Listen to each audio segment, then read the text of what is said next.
I'm Dr. David Jansen. I'm Michael Sanders. I am Noelle Thrasher. And welcome to the Highlander Podyssey.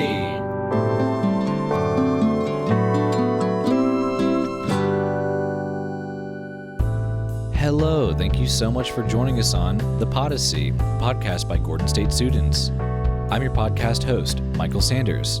Today, we'll be listening to a slightly educational episode of The Podyssey by Michael Reed. In this podcast, Michael walks me through some of the basics of the Japanese language. We also talk about some of my experiences living abroad in Okinawa, as well as Michael's experience teaching English to Japanese students. I had a lot of fun with this one. Hopefully, you'll learn a new thing or two yourself. All right, let's get into it.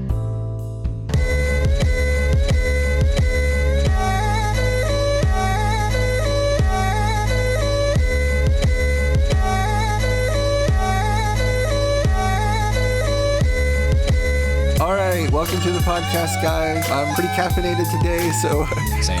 yeah, I hope that I'm more talkative than usual. Today we're going international with our discussion. We're going to be talking about Japanese culture and language learning. My name is Michael Reed, and I'll be hosting this episode today. Hello, everyone. My guest is Michael Sanders. He's going to be filling in as our proxy student. I'm slow, so bear with me. Okay. Thank you for coming today, Michael. To start our discussion off, you actually lived in Japan for a little while, didn't you? Yeah, I lived in Okinawa, Japan. It was on Kadena Air Force Base. Family was military at the time, so that's where our family was stationed, and we were there for about 5 years. How old were you around that time? From 9 to about 14, 15. Oh, okay. That's pretty cool. But you said you spent like most of your time on the base and stuff? Well, it's interesting. So we lived off base first. We had like an apartment just in Okinawa. I was outside of the Air Force Base. Then we moved like after about a year, I think. But you didn't really have too much chance to like pick up the language or anything? We did have basic language class, Okay. but it was very basic, learning how to count, learning like some of the letters and stuff like that, but it wasn't anything I kept up with. Okay. So I'm glad that we can meet. Maybe I can bone up on some of that stuff and actually say a couple things in Japanese. Yeah. All right, so the reason why I decided to learn Japanese is because I got into Japanese dramas. Japanese dramas, if you don't know, are kind of like live-action Japanese shows. Some of them are live-action versions of anime, and some of them are just completely different. They're all kind of miniseries. They're every different genre. And anyway, when I was watching those shows, I noticed that I love the way that the Japanese language sounds. And that made me really want to learn Japanese for myself. I wouldn't say that I'm an expert in Japanese, but I've learned enough to give someone an introductory lesson. Awesome. Yeah. It's more than I know. To start things off, how about we start with naming some Japanese words that you might already know? Okay. I know arigato, and I know ohayou gozaimasu. Okay. For our listeners, arigato means thank you, and ohayou gozaimasu means good morning in Japanese. Yeah, I do remember that much. Yeah, those are great introductory words.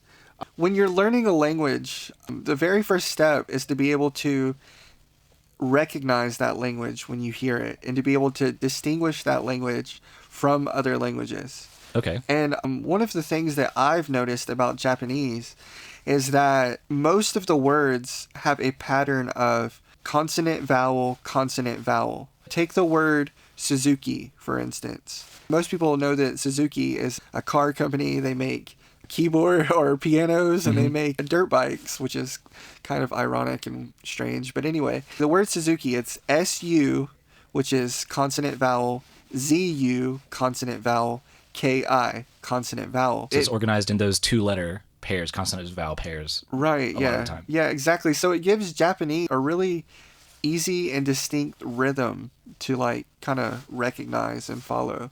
Okay.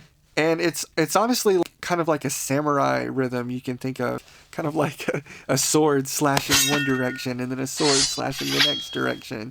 Okay. Yeah. That could be a good mnemonic device to remember it by. Exactly, yeah. You know, Japan's a very samurai culture. I think it influences everything in their culture, even their language and their writing style. You can even tell the Japanese writing style different from other Asian languages because it kind of has this choppy samurai-looking symbols and things like that. Okay. Again, this easy rhythm makes Japanese easy to pronounce. I've been an English teacher to Japanese people, and when it comes to pronunciation, I think that we have a much easier time pronouncing Japanese words than Japanese people have at pronouncing English words. I hear that English is harder to learn than other languages because it's like super inconsistent or whatever. Right. And like the grammar and spelling and all that kind of stuff. So that makes sense. Yeah, a lot of people have heard that English is the hardest language to learn, and I wouldn't say that's true. I think maybe the more Icelandic languages or Finnish maybe. Okay, yeah, I've looked at those Scandinavian languages, and boy, the letters make sounds that are just way different than what like an H can be like a J or some sound or something like that. But yeah, and they have words that are like 16 letters long, and that's normal. My experience teaching English to Japanese people has also been pretty interesting.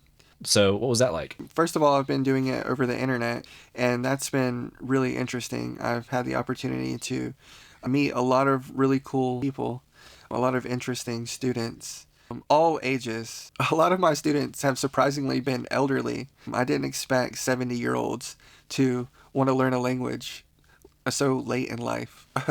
It's funny, one of my students, she was 70 years old, and she surprised me by telling me that her favorite American TV show was Atlanta. Really? Yeah. There's a lot of Americans that don't know Atlanta. Right, yeah. So for someone in Japan, for that to be like their favorite American show, because this is one of my favorite shows. Have you seen it? Yeah, I've seen dude, it. I love it. Donald Glover. Yeah, I gotta do anything. That's really cool. Yeah, I love it too, but I just wasn't expecting a 70-year-old Japanese lady to be interested in a show that's about hip-hop in the Atlanta area. But yeah, that was her favorite show. Another one of my students was a kid who probably had ADHD because our whole class was him just jumping up and down on his bed and telling me how much he loved Minecraft and Roblox.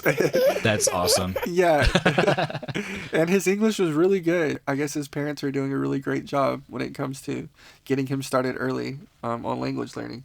All right, so earlier you mentioned about how English vowel pronunciation can be very inconsistent. And that's true. The letter A can be pronounced as A or A or A or several other different ways. Yeah, exactly. Yeah, it's wild. It's ridiculous. English is just wildly inconsistent, as you said. But the great thing and the easy thing about Japanese is that the vowels A, E, I, O, and U are always pronounced the same way. A is always pronounced and I is always pronounced E. Really? That's Yeah. interesting. I didn't know that. Exactly.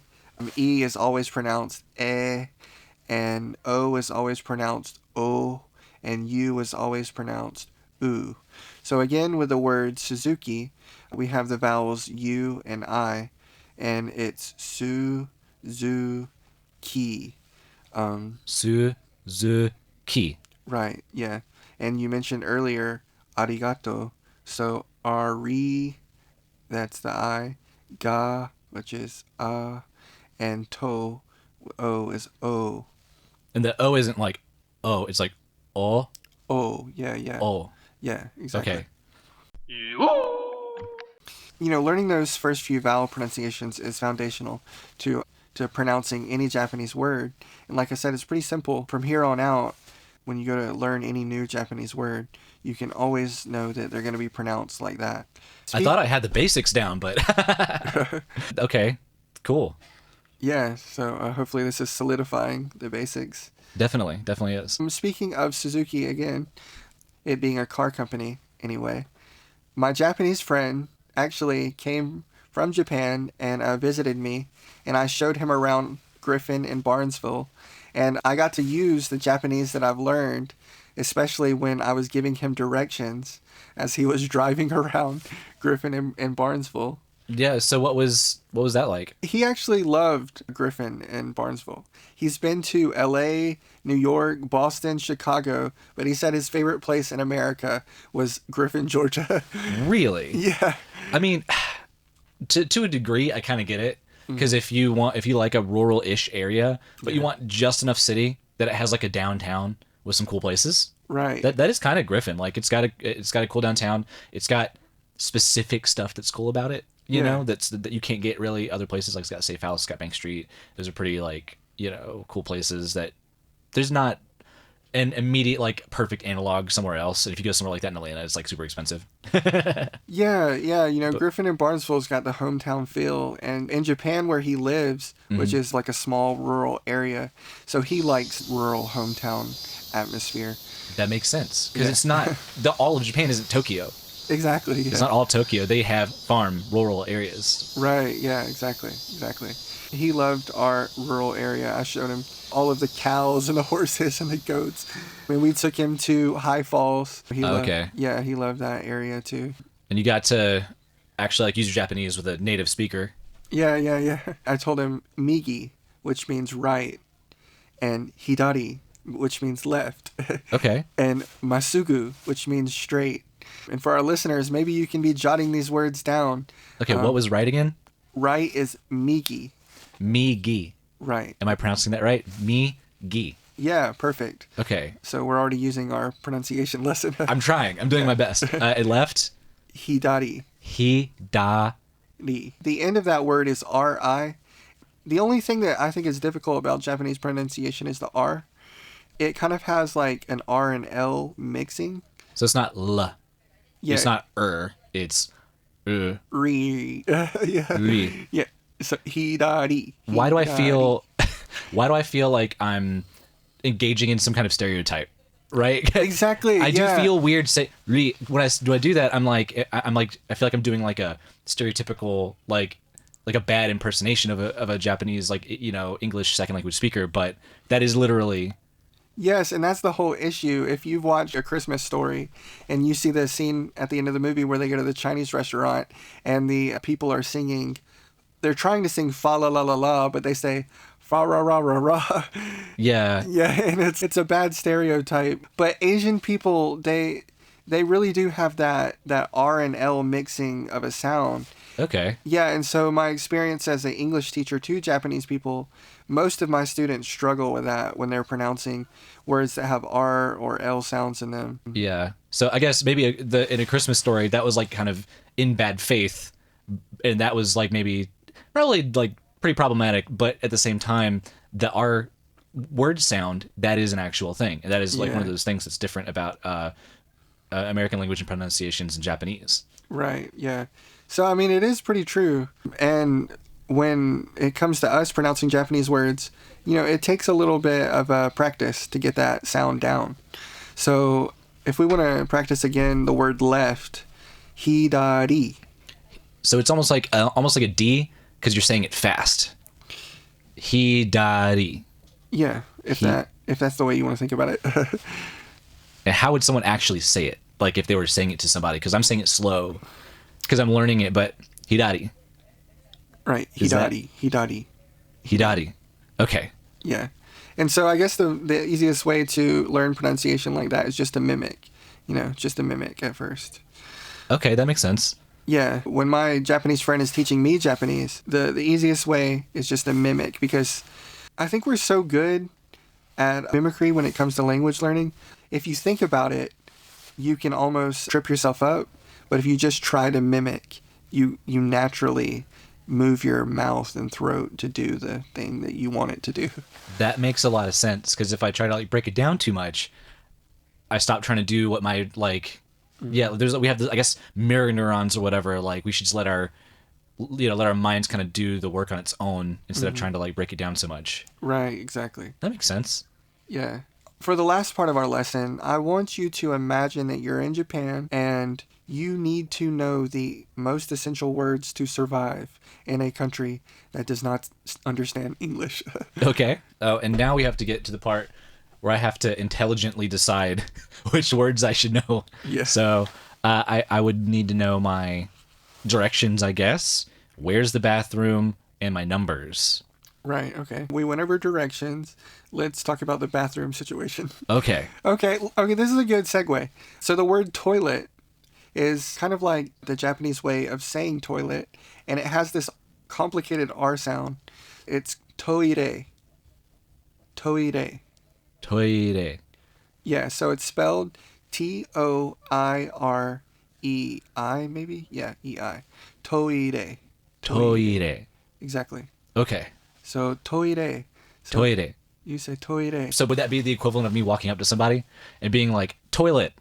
Yes. Toilet. Like, I just so theoretically they would immediately recognize, oh, this guy doesn't speak Japanese and he has to use the bathroom. I will point him to a restroom. Like, they would probably be very polite about it, but I would sound like I was just being like, toilet.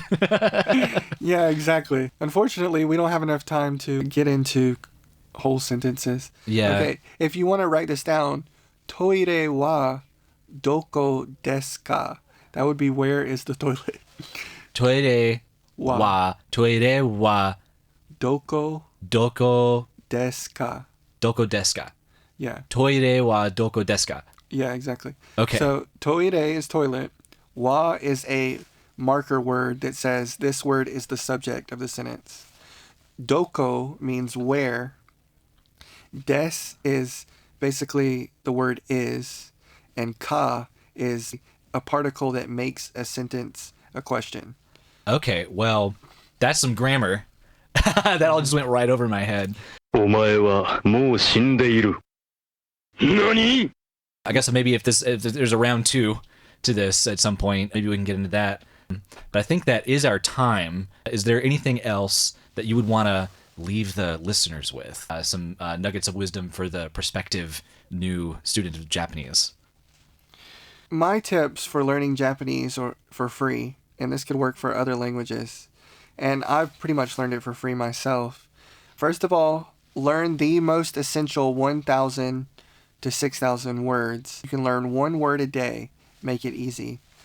Find some essential grammar and learn that one grammar piece a week. Find a language partner that will help you to learn the language, that where you can actually speak it. And the last part is watch some TV shows in the language that you like. Yes, that makes a lot of sense.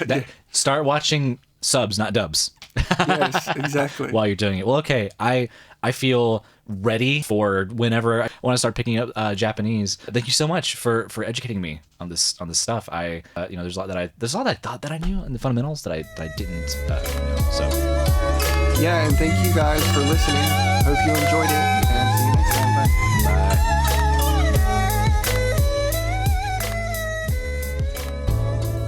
thank you so much for listening once again. This podcast was written and edited by Michael Reed. Recording and engineering by me, Michael Sanders. Intro and outro music written by me, Michael Sanders, with the help of Dr. David Jansen, also featured on guitar. The music under the voiceover is titled Memories by Shinobi Light. Executive produced by Noel Thrasher. And as always, Highlanders forward. Keep reading, gang.